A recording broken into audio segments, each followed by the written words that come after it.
Recently, Naomi and I sat down to watch Supernature, Ricky Gervais's latest comedy stand-up show on Netflix. Yeah, the one that a bunch of people on Twitter got upset about because of this section. Not all women. I mean the old-fashioned ones. You know, the old-fashioned women. Oh, God. You know, the ones with wombs. Oh. Those fucking dinosaurs. No, I love the new women. I know the new women. They're great, aren't they? You know, the new ones we've been seeing lately. The ones with beards and cocks. They're as good as gold. I love them. No, it's the old-fashioned with it. And now the old-fashioned, they go like, oh, they want to use our toilets. Why shouldn't they use your toilets? For ladies. They are ladies. Look at their pronouns. What about this person that isn't a lady? Well, his penis. Her penis, you fucking bigot.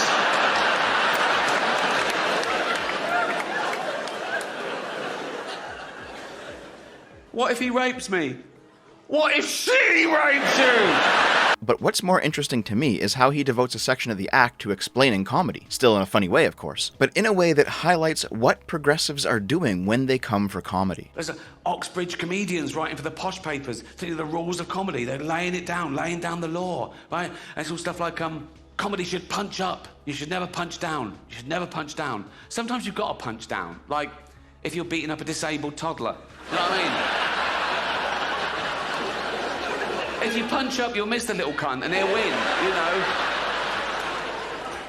I like that joke because it highlights the difference between metaphorical punching down in jokes and actual punching down. But people nowadays want you to believe that words are actual violence, right? Now, you laughed at a joke about beating up a disabled toddler. No one got hurt. If I'd have actually dragged out a disabled toddler and started beating him up, you wouldn't laugh, right?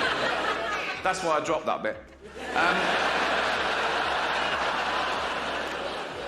But these people are virtue signalling. They're trying to bring people down to raise their own status. And they say it's because, no, we're protecting minorities. Like, they're basically saying minorities haven't got a sense of humour, which is so patronising. And yeah, he's right. Jokes don't actually hurt people. They're jokes. Worrying about, is this joke punching down or punching up? That's a cuck's game. What's far more important is that everyone gets a turn in the hot seat. Banning jokes at the expense of some class of people doesn't normalize differences. It doesn't lead to the integration of that class into wider society. Instead, it only serves to isolate and segregate. But if everyone has their turn as the butt of the joke, and everyone has their turn delivering a scathing response, that's how you build bridges between people. I've talked about censoring comedy several times before on this channel, both in the context of Dave Chappelle getting cancelled last year, and also regarding the 2019 Free Speech Comedy Night. Remember that? It was called Comedy Unleashed, created in response to what the founder called wokeness in comedy, left-leaning comics who are inoffensive, inclusive, and socially conscious, and also extremely boring. I'm reminded of that one post-comedy person I talked about a few months back, whose set was absolute garbage, since it was less about making people laugh and more a sermon spreading her politics. But I have now highlighted two different approaches to comedy. Punching up and down versus everyone taking their lumps. The hierarchy of wokeness versus everyone is equal. Paradoxically, it's the segment of politics that claims to want to abolish hierarchy and make everyone equal that takes the most hierarchical approach. For example, take Count Dankula's most recent troll on Twitter, where he rebranded as Justice Dankula, pretended to be a Supreme Court justice underneath one of President Biden's tweets, and farmed boatloads of mostly kosher salt from people who were angry about the recent overturning of Roe v. Wade. It was a pretty good joke. I'm pro-choice, and I still think it was a good joke. That's the thing about comedy. I can accept a joke, even if it pokes fun at things that are sensitive to me personally, if the joke is good enough. What should matter is if people laugh, not whose politics are being served, or if the politically correct person is the butt of the joke, which is something Gervais also talks about in Supernature. And now we understand things more, we're more tolerant,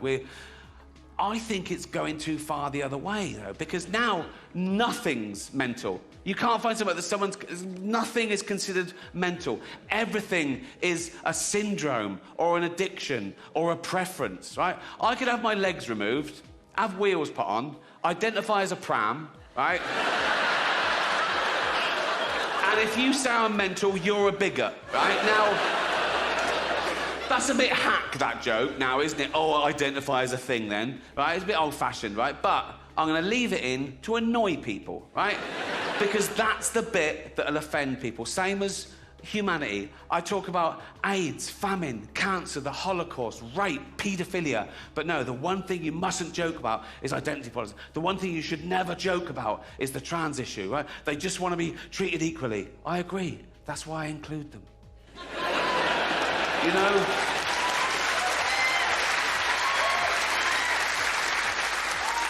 But they know I'm joking about all the other stuff, but they go, no, he must mean that, right? Like a joke is a window to the comedian's true soul. That's just not the case. I'll take on any view to make the joke funniest. I'll pretend to be right-wing. I'll pretend to be left-wing. I'll pretend to be clever. I'll pretend to be stupid. Whatever makes the joke funnier without prejudice. Now, y'all know I love me a good gimmick account, and this one is Dankula Whiners, people whining about Count Dankula, which is where I saw this screen cap from Xander Hall's stream, whining about Count Dankula. I don't pay too much attention to Xander Hall. The last thing I really noticed of him was when he challenged both Sargon and I to 2 separate debates, and then backed out of both of them, leaving Chud Logic holding the bag on organizing and moderating. But I decided to go and check out the video It's Just Memes, Lads, and find the context of this quote. And it's exactly what you probably already think it is. If I was in a call right now with Count Dankula, in no universe would I ever go the route of trying to be like, but Count Dankula, your humor is causing people to get hurt. He doesn't give a shit. That's what he wants to do. People who do this kind of humor want to hurt people. This is the inverse of Gervais's position, that jokes don't hurt people because it's just words, it's just speech. To Xander Hall, jokes do hurt people. Speech is harmful. And it's not a stretch from that position to the speech is violence position. And the reason he thinks this way is because he rejects that everyone gets a turn ethic, instead opting for the punching up and down hierarchy. Xander Hall then goes over his own tweet on the subject and asks an important question. Anyway, I quote tweeted him, and he said, he said something along the lines of, legs shut, bars open, simple as, in British meme. I thought this guy was a libertarian comedian who wanted trans and gay people to get married and protect their weed and land with guns. This is, by the way, I believe a direct quote from Count Dankula. I believe Count Dankula said this almost word for word, that he wants trans and gay people to get married and be able to protect their weed and land with guns. That is his position, his genuine political positions. That is what he's claimed. So why is he cheering on the SCOTUS ruling to overturn a 50-year precedent and going after gay marriage, sodomy, and contraception next? It is very obvious where his personal biases are here. He will, in debates and when confronted about his political opinions and the type of rhetoric and the type of political positions that he supports, or at least whether he realizes it or not, ends up supporting, he'll all pretend like it's a joke. So yeah, I wouldn't be surprised if our boy Count Dankula is maybe not as forthcoming about his true political opinions as he lets on. But of course, that is just my observation. I can't know. Obviously, the implication here is that Xander Hall thinks that Dankula is lying about his political positions, and that the truth comes through based on who he chooses to target with his humor. But remember what Gervais said just a little bit ago. But they know I'm joking about all the other stuff, but they go, no, he must mean that, right? Like a joke is a window to the comedian's true soul. That's just not the case. Xander Hall has a response to this, too. And you can't really convince somebody who thinks everything they do is a joke that has no impact on the world, or at least no negative real impact on the world, to stop doing stuff like that, because they're insincere as fuck.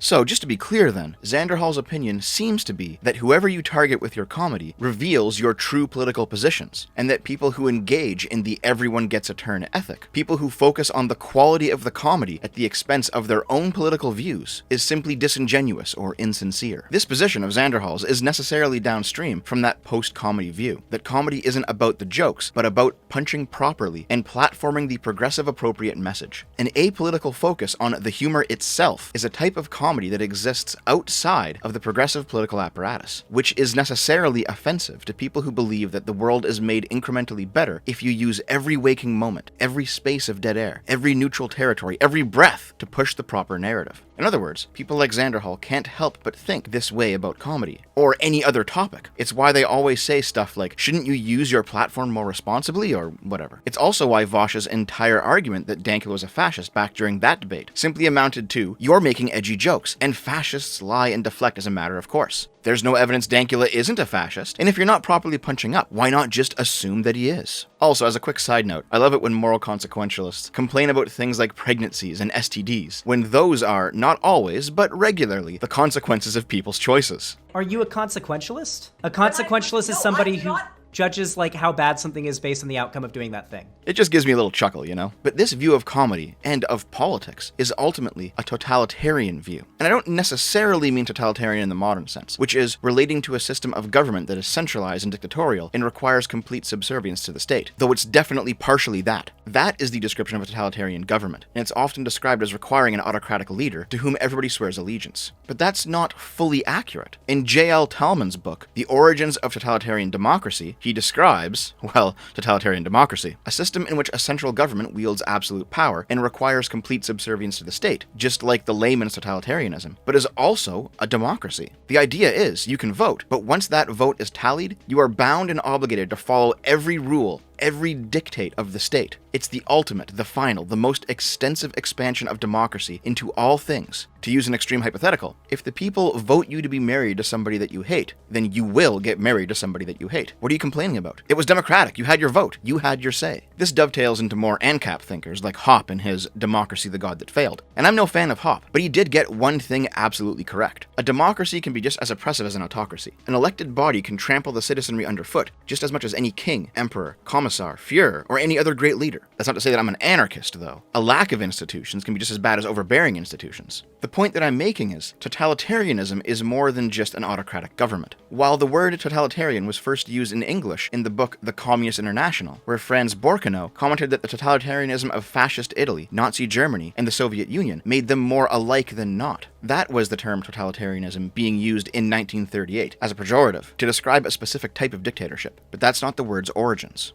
And at that point, it's already gone through several waves of transformation. Giovanni Amendola in 1923, and later Giovanni Gentile himself, used the word totalitario. Carl Schmitt, who would later become a judge in Nazi Germany, used the term Tollstaat in his 1927 essay, The Concept of the Political. In both cases, they were referring to a concept that would later be lifted and become part of the English totalitarian. And this concept is the idea of an all-encompassing ideology. In the views of these men, the state enforced this ideology because, as descendants of Hegel, they all believed that the state was the ultimate moral authority. But the key here is not necessarily the state. It's that totalitarian refused to an ideology that blankets all of society in total, in its entirety. There is no topic the ideology doesn't have an opinion on. There is no neutral ground, only opportunities to expand. There is no limit on totalitarianism because it, definitionally, is the arbiter of everything. A totalitarian government is often what enforces a totalitarian ideology, but the ideology can exist without the government. A great example of what I mean is the contrast between Christianity and Islam. Islam is significantly more totalitarian than Christianity because even though they're both religious ideologies, Islam is more willing to touch on non-religious topics. For example, Islam contains explicit instructions on how to set up an Islamic government, something that Christianity contains a whole lot less of. In this way, Islam is more totalitarian than Christianity. An ideology becomes more totalitarian the more topics it covers, the more things it brings underneath its umbrella. In this way, both socialism and fascism are totalitarian. They aim to centrally control and manage all aspects of human existence. Private, public, personal, doesn't matter. It controls all social structures, economic structures, cultural structures, and it aims to colonize and control the thoughts, beliefs, and actions of all people. This is what Mussolini meant when he said everything within the state, nothing outside the state, nothing against the state. All of reality united underneath one ideology, striving for one purpose. In much the same way when people on the left say things like everything is political, you have to make sure that you're using your platform responsibly,